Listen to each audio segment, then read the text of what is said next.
Hey, what's going on, everybody? Today we are looking at the G.I. Joe Classified Series. Kim, Jinx, Arashikage.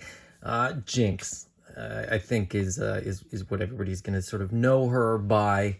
Um, I am very excited about this figure. Not only do I get excited when there's women added to the line, but Jinx is one of those characters, from the movie, introduced in the movie, that goes well with Tunnel Rat, and goes well with Chuckle, some of my other favorite Joes. So I was very excited to get her in the collection, and I will say this, like first off, without even having this out of the box, I'm really digging the modern updates that they've done with her, and I'm really excited about some of the things that they included that are still kind of throwbacks to the vintage, but also the things that they've added to make her a little bit more modern and suit the classified line a little bit more. But before we take a look at the figure, let's take a look at the packaging. So this is another one of these newer boxes. They're narrower, they're a little smaller. They still fit the figures just fine, but I'm still not really digging this packaging. The older packaging with sort of the star-shaped cutout worked. I thought it was cool. It was like a nice little touch. This feels like a more generic box, and that's okay, as I'm gonna open it and I open all my toys, but it still just doesn't it doesn't look as good as some of the previous versions of the packaging.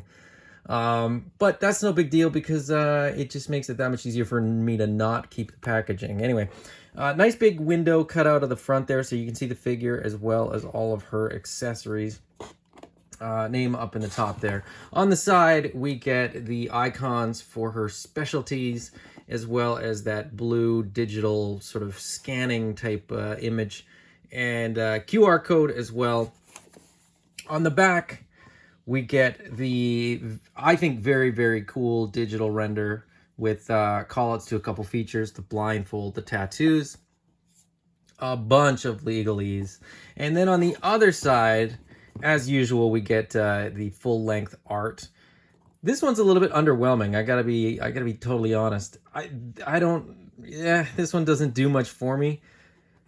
I think, there's a few things that are a bit off. Like, there's not much detail here. It's just sort of Jinx. It's not the tattooed side either, which I think, you call out that detail on the back, and you put the effort into sort of adding it and including it in the design. Why not throw it in the artwork there? But anyways, Jinx is number 124. Let's get her out of the box.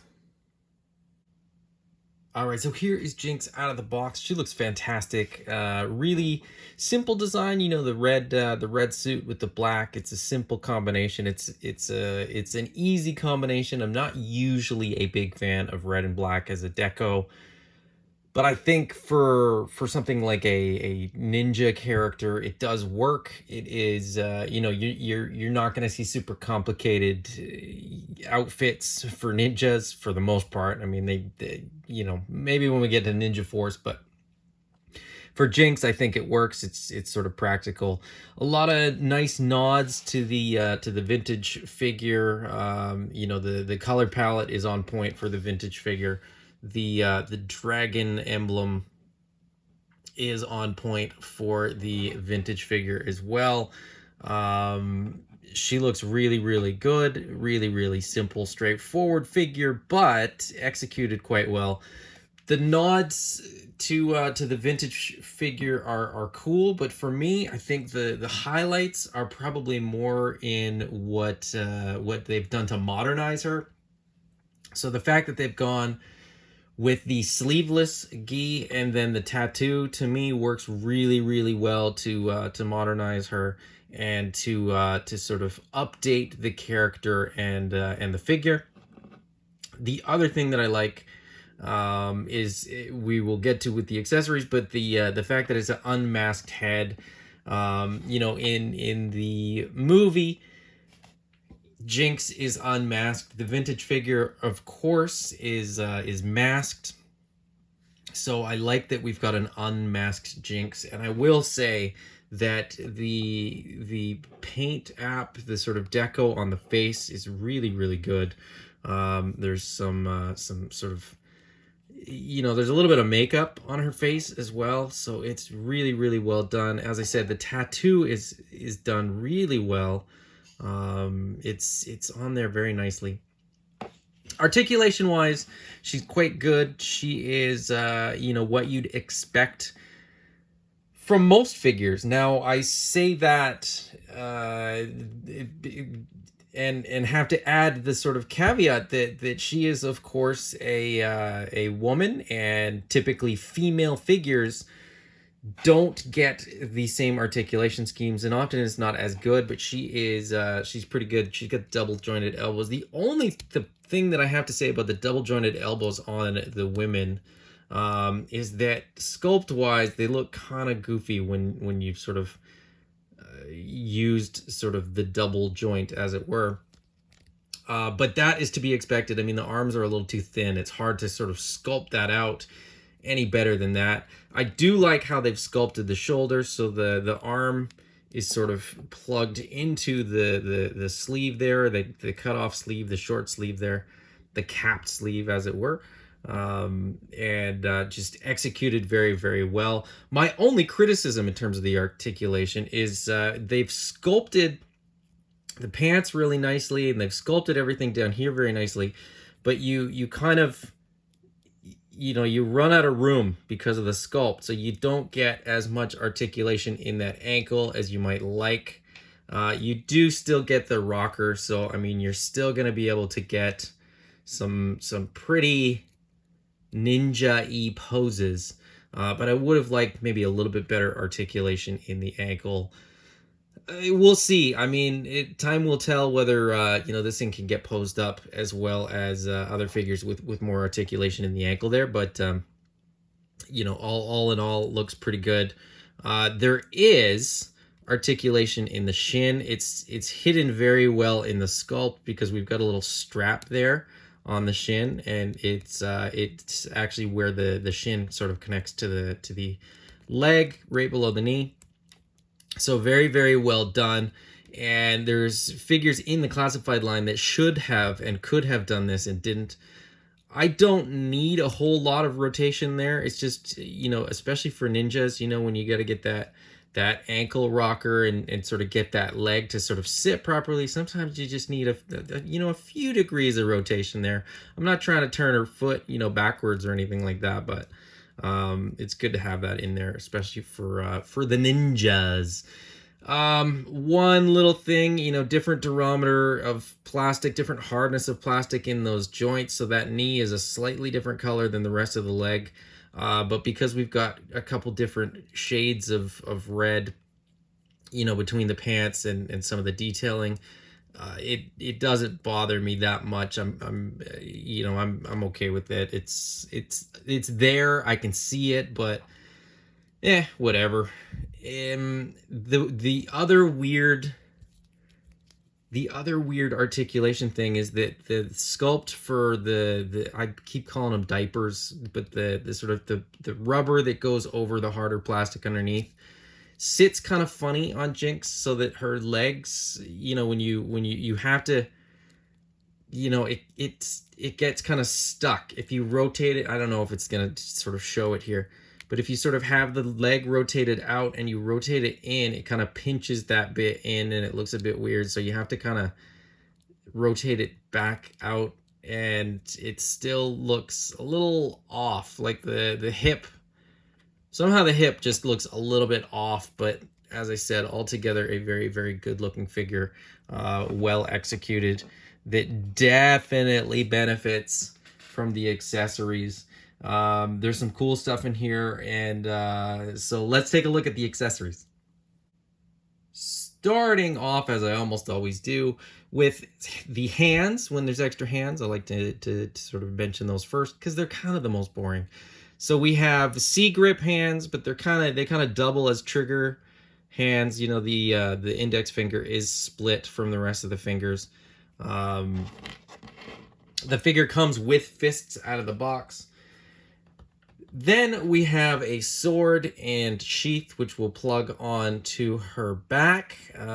Pretty simple. I think, if I'm not mistaken, we've seen this before, either with one of the Storm Shadow figures or maybe one of the movie figures. I can't remember off the top of my head, but I'm almost positive we've seen that sword and sheath before. Next up, we have what Hasbro is calling a Naginata. This is not that. This is, to the sort of best of my research, more of a Kung Fu inspired weapon. I want to say it's called a monk's blade or something like that. There's another name for it, but this is a very stylized version of that. But as I said, this is not a Naginata. The Naginata is a very, very specific Japanese weapon, and that's not it. But I'm okay with that. I mean, I get, that it's wrong, but I mean, I get whatever. They can call it whatever they want. It is what it is. It works as an accessory. Then we get an alternate head. Now this, normally I would do sort of heads and things like that first when I did the hands, but this is just a really cool thing. Not that many characters come with an extra head. And I mentioned, getting the unmasked Jinx head is really, really cool, because that is how she appeared in the movie. But the vintage figure came fully masked, so to get the masked option, I think is pretty cool. And I gotta note, she does still have the makeup around the eyes, which is really, really nice touch. And it's done very, very well. So I'm very, very much impressed with the alternate head. And then last but not least, this is sort of the icing on the cake. We get the blindfold. So famously in the movie, she was training and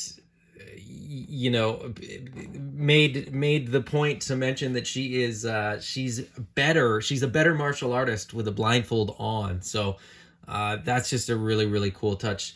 So we get, the unmasked head, we get the masked head, we get the blindfold. So you really get sort of three options for the head there, if you want, which is really, really cool. I'm as I said, I'm very, very impressed with the design of this character, the execution of it, and the accessories all together. This is a really, really good figure. I'm gonna get her all geared up and posed a little bit, and then I'm gonna give my final thoughts. All right, so here's Jinx all posed up, all geared up, and I'm gonna say that this is a fantastic figure. I think if you are into the ninjas, this is a definite need. If you are into the women, this is definitely one to pick up. She's one of the better ones for sure. I think maybe only Lady J well, Zarana's pretty good too. Anyways, I digress. I get sidetracked, but yeah, very, very good figure. I would strongly recommend this figure. I think, as far as iconic women in G.I. Joe goes, Jinx is right up there with the heavy hitters. So I think, you're doing yourself a disservice by not getting this figure for a few reasons. You know what I mean? So I would strongly, strongly recommend this one. I grabbed mine from eCollectibles.ca. So if you haven't gotten yours yet, maybe consider reaching out to Mike and picking this up for yourself. If you enjoyed this video, please hit the thumbs up. If you haven't already, please subscribe. And hit the bell icon to get notifications of future videos. Until next time, bye-bye.